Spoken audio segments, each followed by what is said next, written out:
Salut, ici Maps, c'est l'heure de faire ma pile à lire du mois de septembre. Et cette pile à lire a été difficile à faire parce que j'avais plein de projets livresques que je voulais faire, des concepts pour des vidéos, puis là, il fallait que je balance ça avec le nombre de lectures qui vont faire partie de mes updates lecture à la fin du mois. Il y a des clubs de lecture dans lesquels je voulais embarquer. Il y a des rendez-vous du premier roman qui sont commencés. Donc là, je regardais mon horaire, ça fonctionnait plus. Je savais pas ce que j'avais priorisé. Ça a été, ma foi, difficile et j'ai besoin d'une organisation dans ma vie. J'aime ça, savoir qu'est-ce que je vais lire après. Je trouve pas nécessairement que ça me force à lire plus vite, plus que il n'y a pas de sentiment de vide après ma lecture, comme je sais ce qui s'en vient, puis ça m'encourage à lire. Il y a des gens qui sont des mood readers. Je ne suis définitivement pas ce genre de lectrice-là. J'aime avoir un horaire, j'aime voir où je m'en vais. Donc voilà pourquoi il y a des piles à lire et que je les respecte de façon générale très bien. Donc, je les ai faites un petit peu par section. On va commencer par les clubs de lecture, parce que oui, les clubs de lecture. Par la suite, les ouvrages qui font partie de mes objectifs annuels. Il y a les rendez-vous du premier roman. On va en parler un mini peu parce qu'on en a parlé pendant 2 vidéos. Et après ça, le reste de mes lectures. Parce que oui, tu sais, il en reste d'autres que je veux ajouter à tout ça. Donc, commençons tout de suite par le volet club de lecture. On a parlé un petit peu, moi et des amis. Si vous êtes sur mon Instagram, vous l'avez peut-être vu passer. Puis je pense que j'en ai parlé un petit peu. Là, on essaie de faire un gala du roman québécois. Donc, pour ça, je m'en vais faire un petit peu de PR, de relations professionnelles. C'est ça le terme, je pense, en français. Donc, j'ai décidé de m'inscrire à un club de lecture ici de ma bibliothèque ontarienne, mais un club de lecture en français. Et ils vont lire Serge Bouchard, Un café avec Marie. Je vous avouerai que c'est pas la lecture qui m'a vendue parce que lorsqu'il est décédé, il y avait ses livres en audio sur la plateforme audio et j'avais lu, là, je me sais plus c'est quoi le titre exact, mais il y a comme Camion. Okay, je vais vous mettre la couverture ici. Et je pense que c'est un des DNF le plus rapide que j'ai fait de ma vie. Donc lorsque j'ai vu qu'il y avait ce livre-là, je me suis dit bon, on va le tenter, puis on verra ce que ça va donner. Mais je pense que le concept est différent. Je pense que ça devrait davantage me plaire, mais si c'est une histoire d'écriture, ben ça le fera pas, peu importe c'est quoi le sujet. Donc, de quoi ça parle? Les quelques 70 textes qui composent ce nouveau recueil de Serge Bouchard pourraient s'appeler des micro-essais. D'abord parce qu'ils ont été écrits pour la radio de Radio-Canada et aussi en raison de l'exigence artistique qui les inspire, celle de la brièveté, c'est-à-dire d'une prose aussi dense, économique et précise que possible et qui possède en même temps le pouvoir d'évocation de la poésie. Mais avant tout, ce recueil est un livre d'amour et de deuil, tout entier placé sous le signe de Marie, la compagne trop tôt disparue, dont la présence ainsi que l'absence colore chaque page, chaque phrase, chaque évocation. Non pas qu'il y soit toujours question d'elle, loin de là.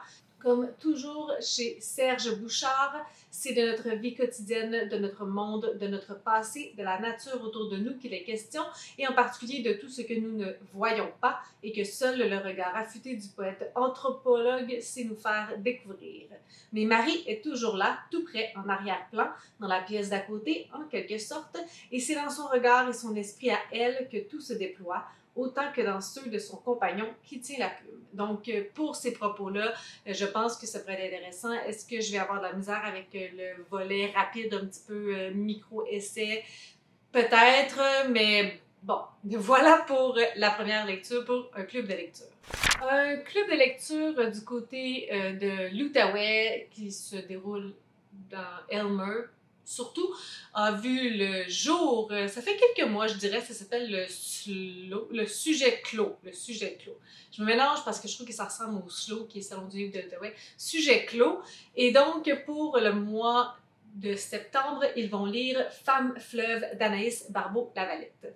J'ai déjà lu La femme qui fuit de cette autrice. C'est un roman que j'avais vraiment beaucoup aimé. Et elle a sorti Femme forêt avant Femme fleuve, puis ça me semblait beaucoup plus atmosphérique, ce qui n'est pas tant dans ma branche préférée de ce que j'aime lire. Donc ça me faisait un petit peu peur, puis là encore une fois j'étais comme ah mon Dieu, mais je veux aller rencontrer les lectrices de l'Outaouais, donc je me suis dit j'ai rien à perdre. C'est écrit quand même assez gros, je vous dirais, je n'avais pas regardé, mais je regarde ça, c'est écrit quand même assez gros, c'est un format quand même plus long là, et plus rapetissé. Je pense que ça va se lire assez bien, mais j'ai un petit peu peur de cet aspect atmosphérique, ambiance. Même si j'ai déjà lu cette autrice et que j'avais beaucoup aimé, parfois les autoristes écrivent différemment, différents genres, et ça ne nous plaît pas toujours, mais bon, on va laisser la chance à la coureuse. Un peintre se retrouve sur la grève d'un grand fleuve afin d'en reproduire le bleu quand une femme vient bouleverser sa vie. Comme deux amoureux qui se sont rencontrés trop tard, ils se réfugient l'un dans l'autre. Vœu lumineux d'une beauté sauvage, ce nouveau roman d'Anaïs Barbeau-Lavalette porte sur ses ailes la résilience des huîtres qui fabriquent une perle de leurs blessures, la majestuosité du lys géant qui ne fleurit que tous les 7 ans et l'audace de toutes les femmes qui ont décidé d'écrire leur désir. Voilà. Le Club des Mentis, organisé par mon ami Sylvain Desmentis. Ce mois-ci, on va lire la 3e chronique de San Francisco. Donc ici, c'est autre chronique de San Francisco. Ici, c'est les 3 premiers tomes, donc on ne lira pas tout ça.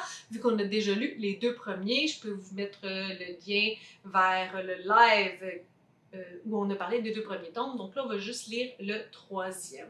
J'étais pas sûre si j'allais le lire parce qu'il n'y avait pas la copie, il n'y avait pas ce roman-là à ma bibliothèque proche de chez nous. Puis là, vu que je vais moins souvent à Gatineau parce que je suis en congé maternité, vu que c'est mon travail qui est à Gatineau maintenant, eh bien, j'étais pas certaine, mais là, bon, finalement, il y a eu plusieurs situations et j'ai décidé de le louer. Donc, je l'ai entre mes mains. Mon objectif, ce serait de participer au live.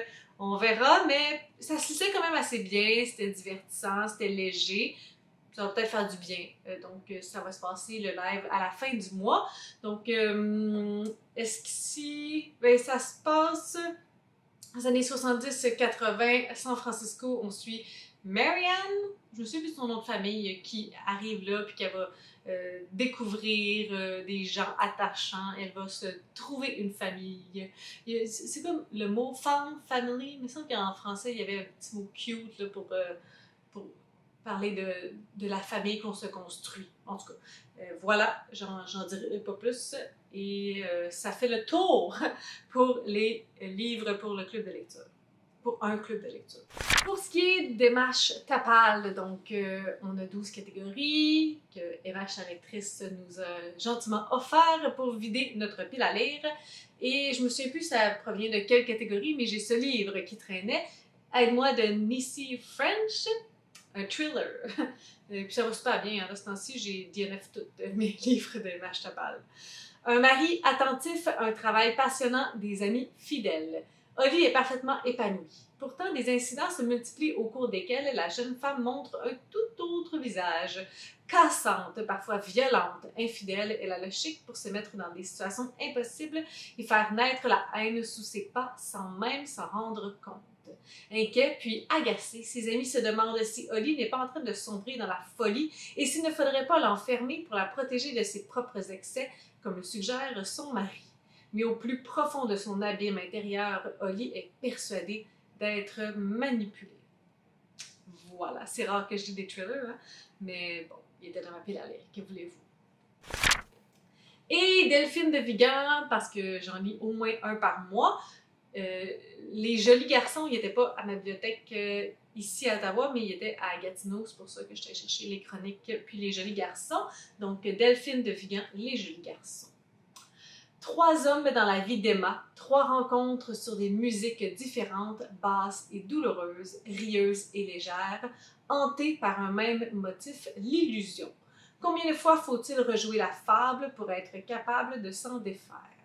J'aime pas tant les résumés de ces livres parce qu'on dirait que ça dit pas grand-chose. Ça n'a pas l'air très très gros, à peine moins de 150 pages on dirait, que ça va se lire quand même bien, puis Delphine de Vigan, ça se lit toujours bien.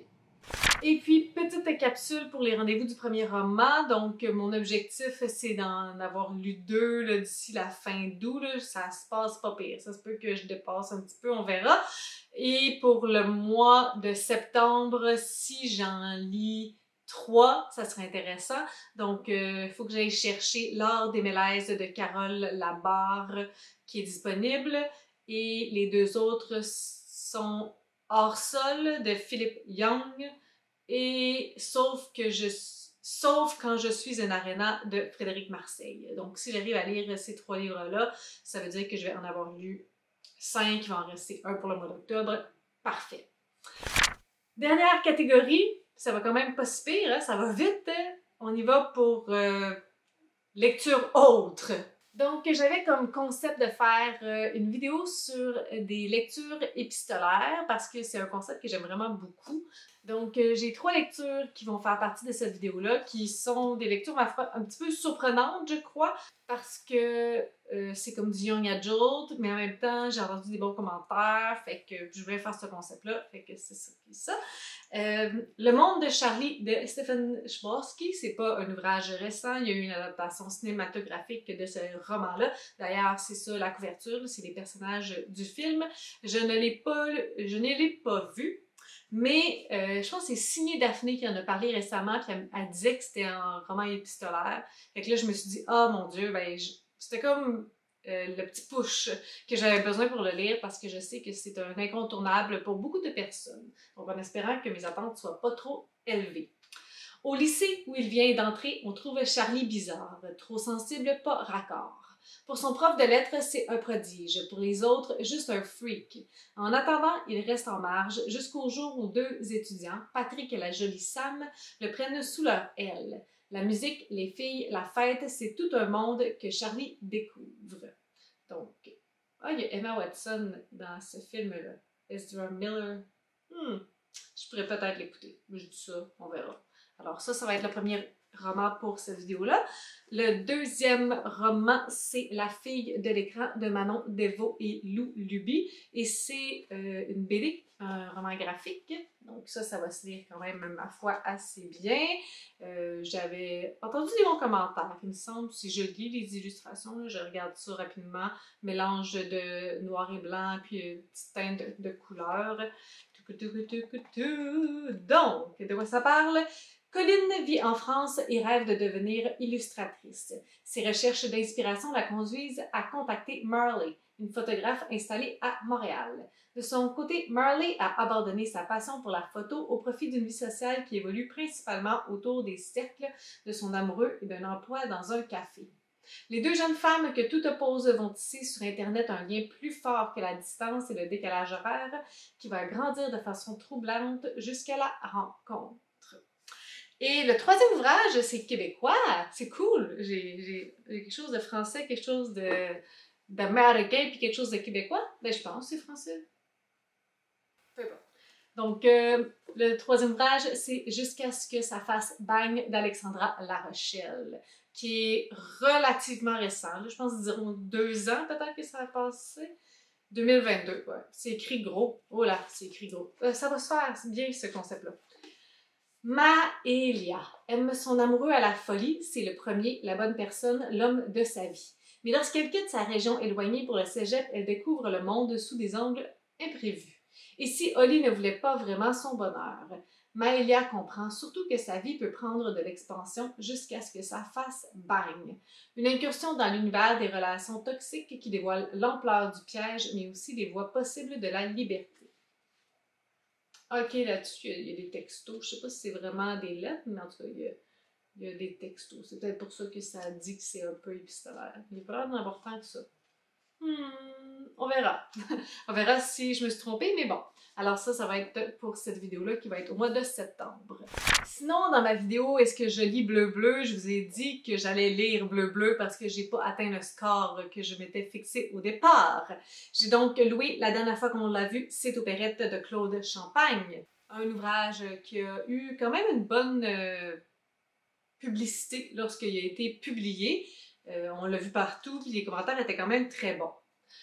Juin 1978, une bande d'amis rêve à l'été. Mais un des leurs manque à l'appel. La dernière fois qu'ils l'ont vu, c'était aux Pérettes. 40 ans plus tard, Patrice Montembeault retrouve ses anciens copains en se remémorant ses dernières semaines de l'école primaire. Tendre exploration de l'influence des souvenirs fondateurs sur la vie d'adulte, des baisers qui goûtent le quick aux fraises et du royaume de l'enfance qui était les années 70 dans l'est de Montréal. Voilà. Un autre livre bleu pour rallumer les étoiles de Dominique Demers, donc qui est la suite de Marie Tempête. Depuis qu'elle a donné son fils en adoption il y a maintenant 16 ans, Marie-Lune ressent toujours la même brûlure. Elle ne sait pas ce qu'il est devenu et ce vide la consume. Car ce garçon qu'elle n'a pas vu grandir, elle est persuadée qu'il a besoin d'elle. Donc, je vais lire le résumé. Attention aux divulgateurs si vous n'avez pas lu la première partie qui était Marie Tempête, parce que le résumé divulgage pas mal ce qui se passe. Donc, voilà. Maintenant, comme elle-même a besoin de lui, désespérément. Malgré la peur de faire fausse route, de blesser Jean, son grand amour, et malgré la crainte du rejet, Marie-Lune désire ardemment retrouver cet enfant, pour en finir avec les regrets et les non-dits, pour aller de l'avant, pour tourner la page, pour rallumer les étoiles. Et comme j'ai pas lu grand série cette année, je me suis dit que je pourrais peut-être au moins en terminer une avec Un bonheur si fragile, le 4e tome qui se nomme Les amours de Michel David. Donc, c'est une série que j'avais beaucoup aimée, particulièrement les premiers tomes. Là, je sens qu'on est dû pour que ça se termine. On suit Corinne, c'est ça. Dans les premiers tomes, on suivait Corinne au tout début de l'âge adulte, dans les premiers amours et tout ça, lorsqu'elle va rencontrer l'homme avec qui elle va passer sa vie. Dans le premier tome, on voyait que ça allait pas super bien, qu'il n'était pas ce qu'il avait promis qu'il le serait. Mais c'est une fille résiliente, une fille pas mal forte. Dans le 2e tome, là, on va la voir vivre des épreuves. Puis dans le 3e tome, c'était comme des années plus tard, il me semble. Donc, on était, lorsque ses enfants, elle, étaient rendus à cet âge-là, là, de butiner, de découvrir l'amour. Et donc là, ben, j'ai hâte de voir comment ça va terminer. C'est sûr que moi, là, depuis le début, j'avais un intérêt amoureux pour Corinne. J'avais un désir de la voir finir avec un certain personnage. Donc, on verra si c'est ça que Michel David avait planifié pour Corinne, mais je lui souhaite une fin douce et heureuse parce que, my God, qu'elle le mérite. C'est une série historique qui se passait là, au début des années 1900 là, pour les premiers tomes. Donc, voilà mon plan pour le mois de septembre. Ça semble quand même chargé. On verra comment je vais naviguer au travers de tout ça, mais je pense qu'il y a des lectures qui vont se faire rapidement. On espère que je vais réussir à tout lire ce que je veux lire. Et sur ça, ben, je vous demande comment va se passer votre mois de septembre. Est-ce que c'est la rentrée pour vous? Est-ce que vous allez en voyage? J'ai mon ami, mon coin lecture là, qui s'en va en voyage, la chanceuse. Ça va avoir l'air de quoi votre mois de septembre? Pour ma part, ça va être un mois de septembre à la maison avec mon fils, mais il me reste pas beaucoup de ce genre de mois. Et les mois de septembre, habituellement, pour moi, c'est très chargé parce que c'est la rentrée avec les élèves. Sur ce, si vous avez des suggestions, des critiques, des commentaires, n'hésitez pas à le faire en dessous de ma vidéo. Je publie une vidéo le samedi. Si vous avez aimé cette vidéo, n'hésitez pas à mettre un petit pouce, à vous inscrire à ma chaîne. Et sur ce, je vous souhaite de bonnes lectures.